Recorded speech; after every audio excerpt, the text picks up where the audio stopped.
Hi, everybody. I'm Dr. Brian Ardis. This is the Dr. Ardis Show, and we're so excited to have you today with us for this special presentation. This is all about what you need to know about heart failure. What are the causes of heart failure? And then what would anybody who's either been diagnosed with heart failure, has family histories of heart disease, what would you do proactively before ever having a heart episode?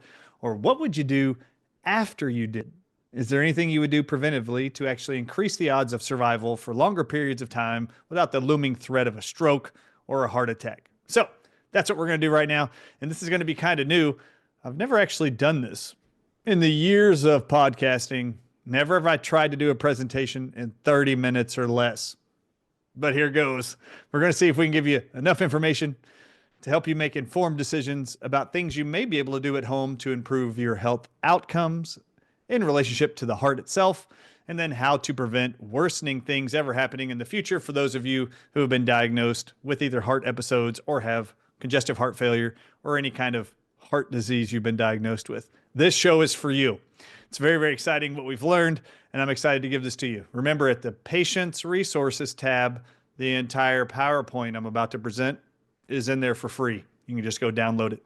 All right, so here we go. Let's dive in. This is What to Know About Heart Failure by yours truly, Dr. Ardis. Remember, scan the QR code. This will actually bring up a web link that allows you to put in your email, and you'll be notified by email whenever we're introducing a new topic, a new speaking event, a new book signing, whatever it is we're doing.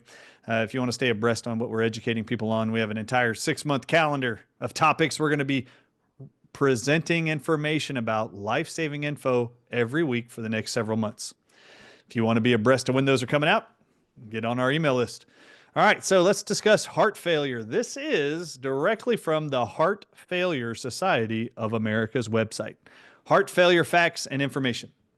Heart failure is a progressive condition in which the heart's muscle gets injured from something like a heart attack or high blood pressure and gradually loses its ability to pump enough blood to supply the body's needs. That's the definition. Heart failure is a growing problem in the United States. Yeah, this is why we're doing the show.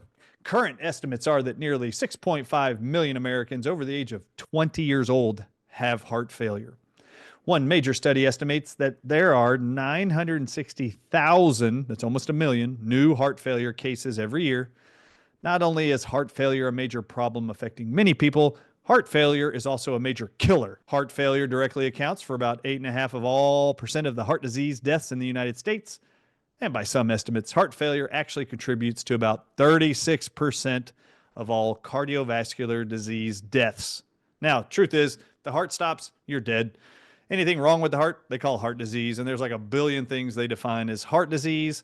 They are talking about heart failure here, and that's what we're talking about in general. What are the risk factors for heart failure? Says the Heart Failure Society of America. Here's the risk factors. High blood pressure, fat deposits creating blockages in the heart arteries, heart attacks called myocardial infarction, damage to the heart valves or history of a heart murmur, heart muscle disease and enlargement of the heart, that is called cardiomegaly or cardiomyopathy, heart defects at birth, that's congenital heart disease, family history of enlarged heart, diabetes, obesity, sleep apnea, and severe lung disease. What are the most common medications prescribed to people with heart failure? Number one is angiotensin converting enzyme inhibitors. That's the long form for the abbreviation you all know called ACE inhibitors. So ACE inhibitors, as you see, examples include enalapril, known as Vasotec brand name, or Epined. Lisinopril is the generic name of Zestril or Cubrellis, and the generic drug called Captopril. Fun fact, all ACE inhibitor drugs that end with pril are actually venom from a snake in Brazil called the Jaracus viper. And they've been selling snake venom in pill form since 1981. And by the way, all snake venom ingested in the human body causes every form of cancer on Earth. So if you are prescribed an ACE inhibitor, you should ask your medical doctor, do you believe my high blood pressure is caused by a snake venom deficiency? Next class of drugs is angiotensin II receptor blockers called ARBs. They include losartan, that a lot of you know about. That's the generic name of Cozar. Valsartan, another name for the brand name Diovan, and candesartan, another word for the brand name Atacand. Atacand. And then there's ARNIs. These are angiotensin receptor plus neprilysin inhibitors. I'm not going to define those. Beta blockers, all of you have heard of. These include carvedilol, Coreg, metoprolol, known as Lopressor for a brand name, Toprol XL, Capspargo Sprinkle, and bisoprolol. So metoprolol is probably the number one most well-known, Lopressor. And then diuretics, known as drugs that make you pee. You'll hear the term water pill. This is such as furosemide, which is Lasix, or Furosix.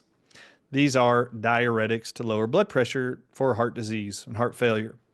Surgery options for heart failure include coronary artery bypass graft surgery. All of y'all have heard about bypass surgeries. What they don't tell you. Let's dive into what they don't tell you about these drugs and these surgeries. Zestril is the brand name, as you see, of the generic drug highlighted called lisinopril. This is Zestril, what the drug packaging looks like. Its generic drug is lisinopril, and it looks like this. For healthcare professionals, if you go to drugs.com, what you don't know about lisinopril, made from snake venom, what you don't know are that, look at this cardiovascular published side effects. Very common. 10% or more of people in trials, it was exactly 11% of all people given this drug who had heart failure, developed life-threatening hypotension, low blood pressure. If you look at the common side effects of lisinopril, did you know up to 10% of all people on these drugs in drugs trials experienced, when they didn't have it before, chest pain, angina, chest pain, orthostatic hypotension, and palpitations, all of which are symptoms of heart disease?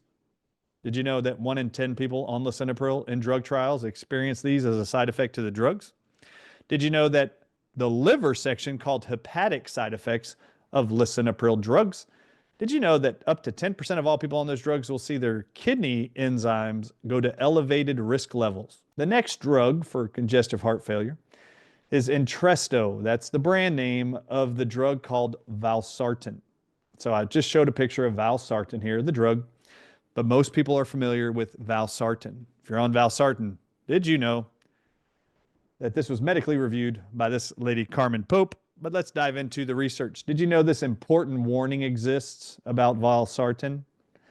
Did you know that this drug acts directly on the renin-angiotensin system and may cause fetal, that's baby, injury or death? Well, I don't know about you, but if this kills babies in utero, what is it doing to you as an adult? We found that as an alarming side effect.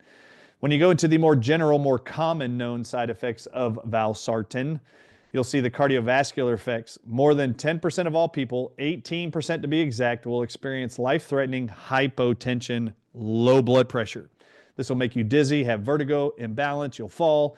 Up to 10% of all people have orthostasis, which is another cardiovascular problem. Can't manage your blood pressure. That's up to 10% of all people.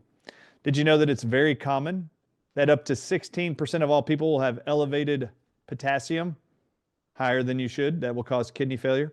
Did you know that they will have hyperkalemia? Over 12% of all people. This is excess calcium being deposited in your ligaments, tendons, and blood vessels. Did you know that it's very common? Up to 16% of all people on valsartan will start experiencing on their blood work increased kidney markers, evidence of renal failure or acute kidney failure, into 10% of all people on this drug. 1 in 10. When someone prescribes valsartan to you, you should ask your medical doctor if kidney failure is right for you. Did you know it also causes, in up to 1% of all people, angioedema, which is swelling of the face, lips, heads, eyes, ears? Did you know up to 10% of all people will experience, and that's 20% of all, will experience hemoglobin or hematocrit decreased greater than 20%? Did you know that more common side effects of valsartan is 10% of all people on it will start experiencing falls? How many of you have a loved one that's on valsartan for heart disease and they can't stand, they keep falling? Did you know 10% of all people on this drug in the drug trials only were falling?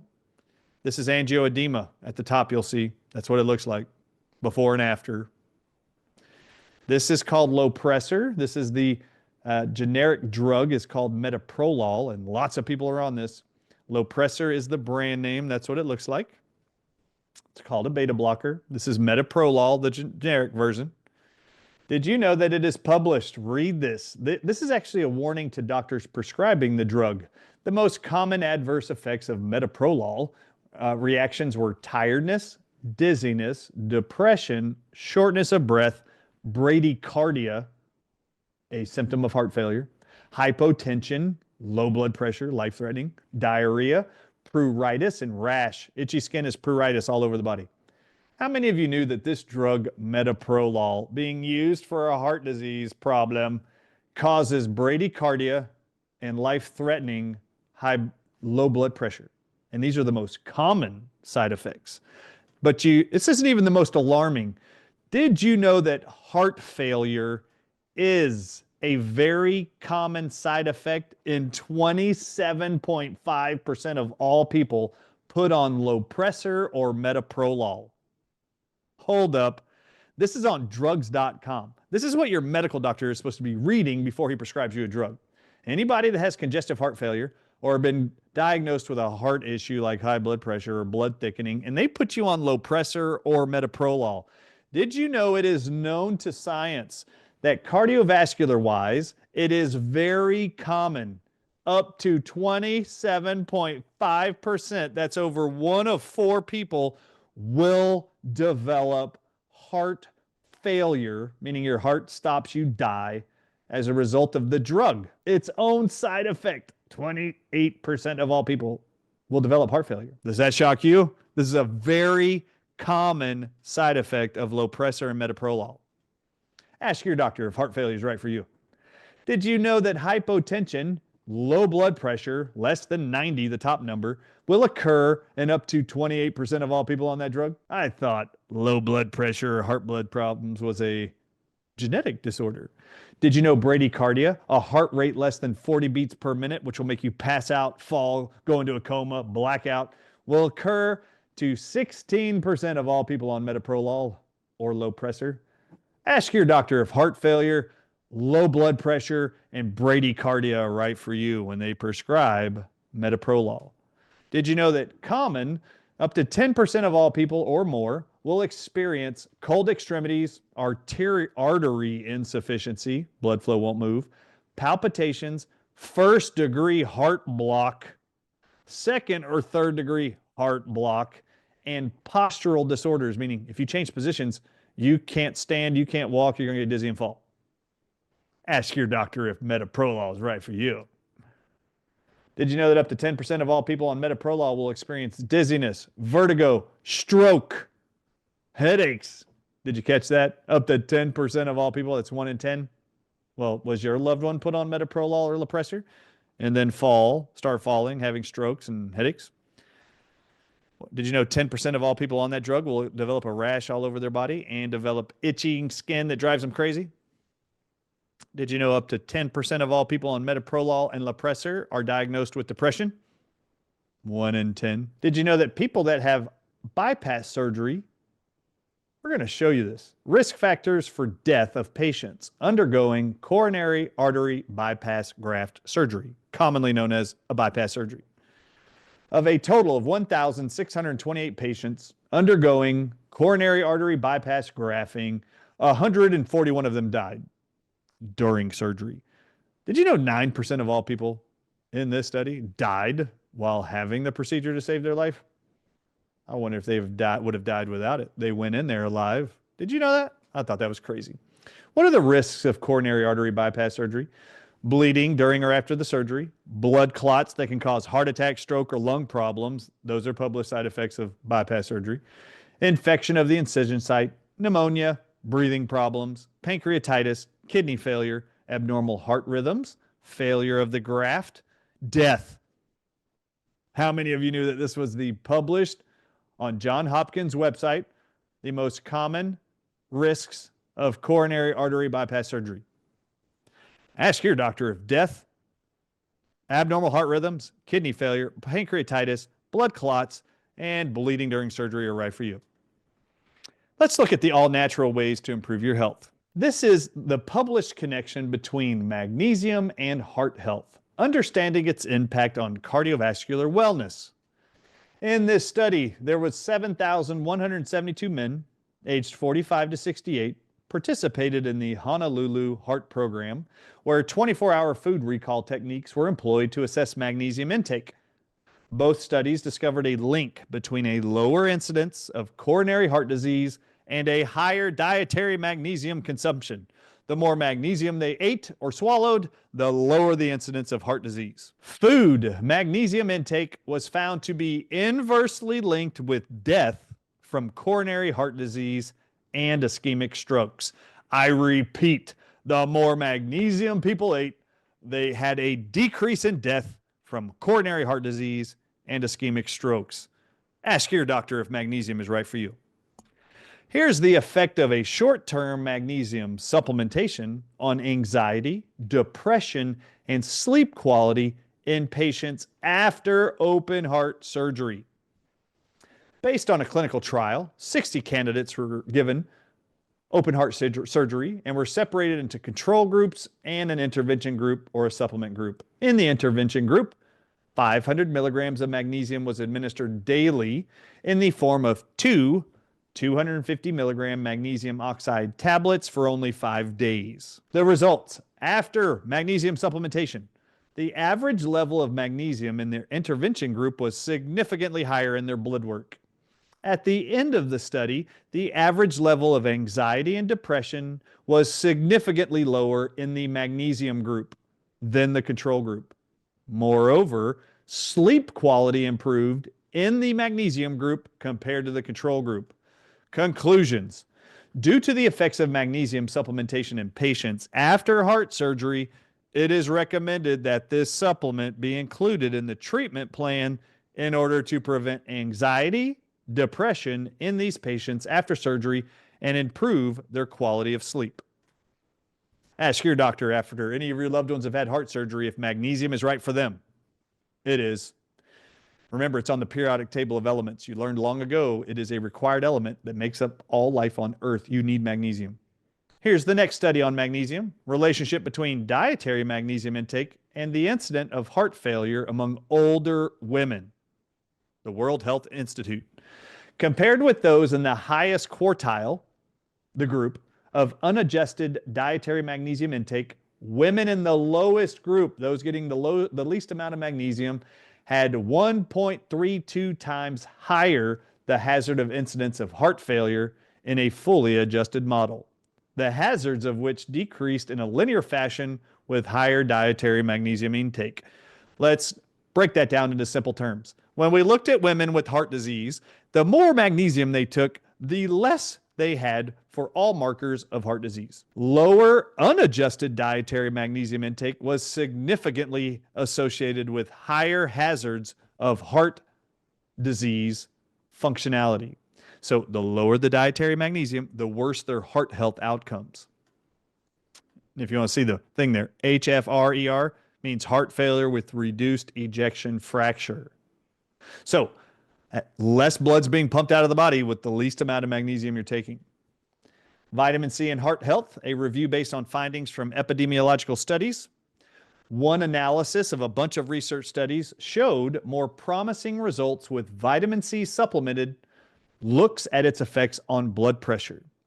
This analysis looked at 29 different human trials with an average dose of 500 milligrams daily of vitamin C. The average duration of supplementation in these trials was only 8 weeks. That's 2 months, people. But in these short-term studies, it was shown that vitamin C supplementation reduced both systolic and diastolic blood pressure. Overall, these meta-analyses demonstrate that supplementation with vitamin C may improve endothelial function, the lining of your blood vessels, and reduce blood pressure. Vitamin C may also reduce arterial stiffness. The hardening of your arteries increases blood pressure. If you make them more pliable with vitamin C, you reduce blood pressure and it reduces the stiffness of your arteries. All of you know that they'll take a ultrasound, run it over your neck, and look for calcium deposits in your coronary arteries.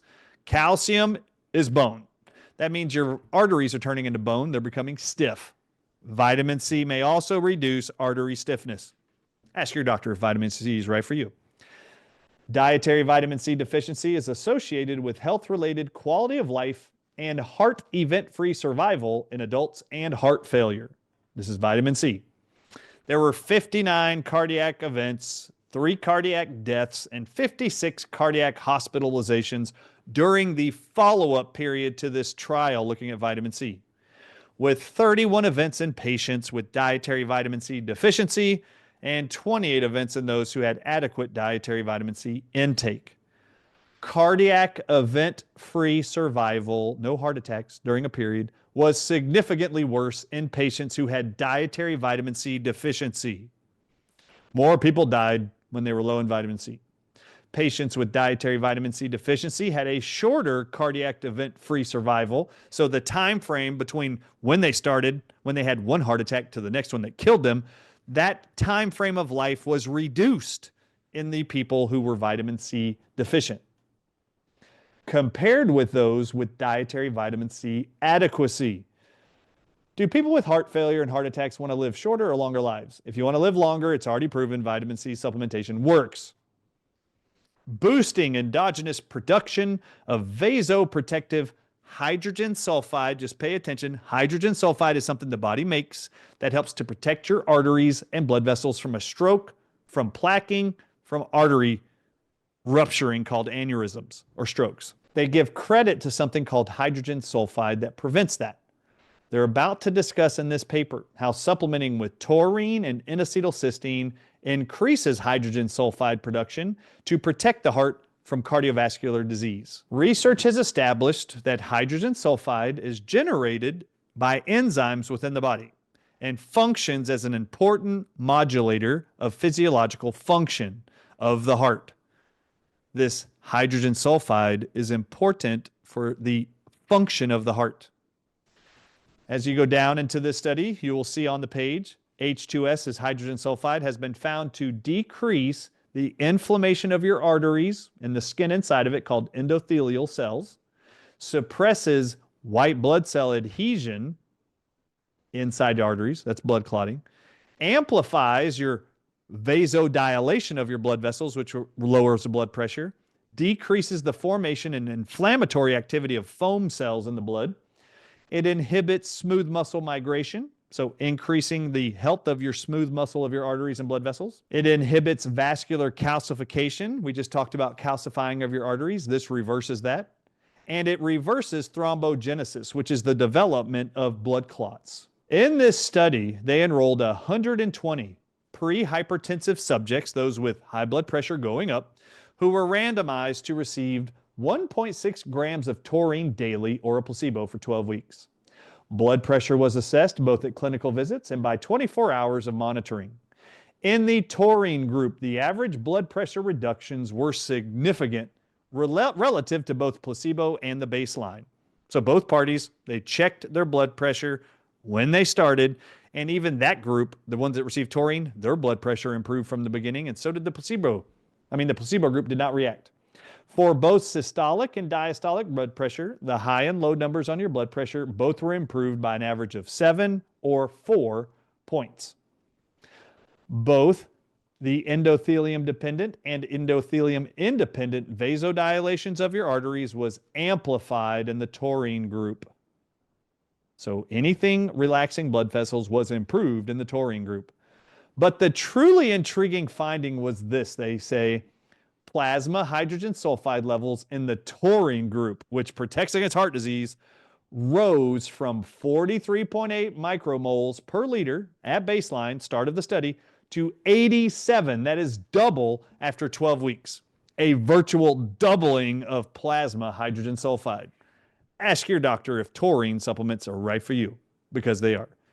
In regard to N-acetylcysteine, it has been suggested that the elderly have an increased requirement for cysteine owing to the fact that the efficiency of glutathione synthesis and glutathione tissue levels declines with age. Supplementing with NAC in the elderly may provide health protection by boosting the production of both glutathione and hydrogen sulfide, each of which is crucial for optimal physiological function and health promotion. NAC may be of particular merit for rejuvenating immune function in the elderly and alleviating the symptoms of the flu. Any of you battling the flu, you might want to start supplementing NAC because it helps to reverse it all. This is a study on NAC and its protection during coronary artery reperfusion, or the surgery for that. I just want you to know the infarct size where the heart attack occurred in the NAC group, those all shrunk. You'll see at the bottom that last highlighted sentence, infarct size at 3 months, and reported a significant reduction with the NAC treatment, with the infarct size in the NAC group being 5% on average. You could reduce the size of these in 2 different trials they figured out. Did you know that atrial fibrillation is a published side effect of this procedure, post-operative atrial fibrillation? The incidence of this was reported in 9 trials with a total combined patient number of 490 of them for the NAC group and 484 for control. Atrial fibrillation is a big deal. When you look at the last statement on the screen, the analysis of multiple research study points to a reduction close to 50% in the incidence of post-operative atrial fibrillation with NAC treatment alone. If you supplement NAC, atrial fibrillation does not occur in over half of the people that take it. So ask your doctor if NAC is right for you during any coronary artery surgeries and after. It is. This is another study on N-acetylcysteine, oral N-acetylcysteine as an adjunct, an additive to standard medical therapy, improved heart function in cases with stable class 2 and class 3 systolic heart failure. Compared to placebo, NAC more significantly improved the systolic left ventricle function, expressed as the term you will hear, everybody, with a cardiologist, ejection fraction. In parallel with the improvement of left ventricular function, right ventricular function expressed as RV, fractional area change, and RV index also got more improved in those receiving NAC than those receiving placebo. Everybody listen to me. If you have a loved one with heart failure, they are checking their ejection fractions every time they go in. NAC improves left ventricle and right ventricle ejection fraction issues. Additionally, at week 12, the distribution of the New York Heart Association functional class also shifted toward a better outcome in the NAC group in comparison with the placebo group, which is amazing. Ask your doctor if NAC is right for you. This is a study about taurine supplementation improving functional capacity, myocardial heart oxygen consumption, and electrical activity in heart failure. Only looking at heart failure. Those diagnosed with heart disease being given taurine. The objective of this study was to evaluate the effectiveness of taurine supplementation on functional capacity, myocardial oxygen consumption, and electrical activity in patients with heart failure. In a double-blind and randomly designed study, 16 patients with heart failure were assigned to 2 groups, the taurine group and the placebo group. The taurine group received 500 milligrams of taurine supplemented 3 times per day for just 2 weeks. The results: significant decrease in the values of the QT wave segments and significant increase in the values of the PR wave segments, significantly higher values of taurine concentration, T wave, QT segment, physical capacities, and lower values of cardiovascular capacities were detected post-supplementation in the taurine group as compared with the placebo group. Just so you know, these QT waves, the T waves, these are all a part of the, when you see an EEG or an ECG of your heart, you'll see these waves, these measurements, QT, PRST wave. Those are all improving when you take taurine. Read these next statements. Taurine significantly enhanced the physical function and significantly reduced the cardiovascular function parameters following exercise. Our results also suggest that the short-term taurine supplementation is an effective strategy for improving some selected blood dynamic parameters in heart failure patients. This next study is going to discuss more benefits of taurine. If you want to read these, you can. It's incredible. I'm trying to keep this down to 30 minutes. Remember, you can download this entire PowerPoint slide. I just need to remind everybody here of this one thing before I summarize this PowerPoint. This is titled The Therapeutic Effects of Google and its constituent, gugolsterone, found in the plant extract called Google, and its cardiovascular benefits. Just want you to know, they're quoting animal studies where they took gugolsterone at ranges from 5 milligrams to 100 milligrams per body weight. And they found that within 10 days, they saw a decrease in cholesterol, triglycerides, LDL, bad cholesterol binding to cells, and that was all significantly decreased when you saw those. Glucosteroid lowered blood cholesterol and triglycerides by 27% and 30% respectively in just 10 days. There's more to its benefits to lowering LDL and increasing LDL. Further analysis of blood lipid proteins, which is LDL, HDL cholesterol, indicated that the increase in total cholesterol was due to the increase in high density lipoprotein, HDL, which is your good cholesterol, whereas LDL and VLDL were actually decreased. So when you saw any increase in cholesterol, it was only because good cholesterol levels went up, bad cholesterol levels went down with gugu lipid resin extract. They dive into more evidences of this incredible herb lowering blood pressure to prevent heart disease. I just want to highlight that at the Dr. Ardis Show, we have a product called CardioFlow. Its very first ingredient is gugu resin extract. You see it in there. You'll also see L-cysteine at 200 milligrams in there, and I just showed you N-acetylcysteine is a cysteine that helps prevent all of these issues with heart failure patients. This is our magnesium complex. 4 capsules contains 400 milligrams. You saw the doses. This is vitamin C we just mentioned and reviewed in this study. This is 1,000 milligrams in 3 capsules. And then this is our N-acetylcysteine product. 1 capsule a day is what we recommend. It has 750 milligrams. And this is taurine. Our taurine supplement, 1 capsule has 500 milligrams. You saw the doses in this presentation. Here's our QR code. Scan it if you would like to learn more. I am Dr. Brian Ardis. I would like you to start asking your doctor if vitamin C, magnesium, taurine, N-acetylcysteine, gugu lipid resin extract are right for you or your loved one who's been diagnosed with heart failure, gone through bypass surgery, or has been diagnosed with high blood pressure, or you are being told you will have heart disease most likely because your history says so because of your family. There is plenty of human trial evidence that nature wins. Ask your doctor if any of these supplements, herbs, minerals, or vitamins are right for you and your loved ones as they try to extend their lives as they've been diagnosed or cut on with procedures for congestive heart failure or any heart disease. I'm Dr. Ardis. God bless you. We'll see you next time on the Dr. Ardis Show.